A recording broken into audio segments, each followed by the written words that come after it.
film étonnant et un petit peu incompréhensible.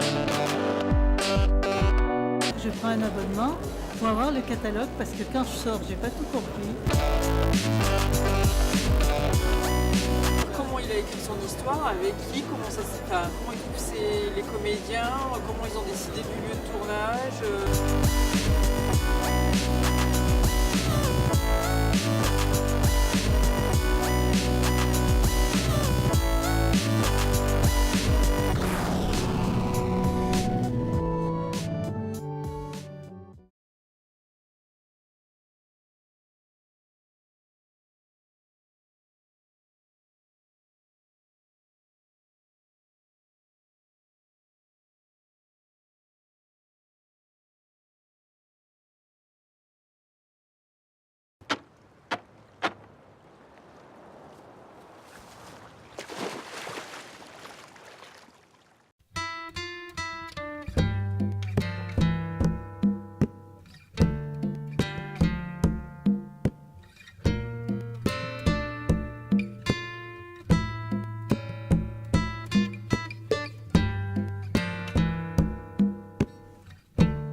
Le film Papé, parce que c'est une narration beaucoup plus traditionnelle que les autres films que l'on a pu voir.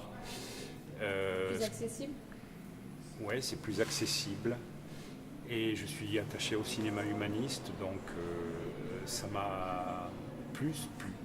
Eh bien, j'espère que ce film qu'il a réalisé, ça va lui ouvrir des portes pour des financements pour faire d'autres films. Et je voulais savoir si il va continuer à tourner en Guadeloupe ou s'il va tourner en métropole. Voilà, et je lui souhaite en tout cas bonne chance. J'irai où l'histoire me portera. Alors c'est pas parce que je suis originaire des Antilles que j'ai forcément envie que toutes mes histoires se passent là-bas. Alors il y a des sujets qui s'y prêtent le plus, fatalement à cause des racines de mon éducation. Il y a des envies aussi de tourner, d'avoir des images là-bas, de montrer des images ou des histoires qui sont peu habituelles. Pour revenir sur le film que vous avez vu hier à Papé, ce qui m'intéressait, c'était de montrer une autre facette des Antilles. Parce que généralement, ce qu'on voit, nous, en métropole des Antilles, c'est cette image carte postale, les clips, les cocotiers, une image chaude. Pour faire une métaphore, ça ressemble aux experts à Miami, ces couleurs chaudes. Moi, je voulais un peu casser tout ça, avoir une image froide, montrer de la tristesse. Non.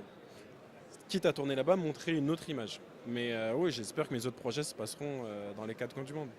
Alors moi, ce que j'ai beaucoup aimé, c'est Papé. J'ai trouvé qu'il y avait beaucoup d'émotions dans ce court-métrage et que l'image aussi était très belle.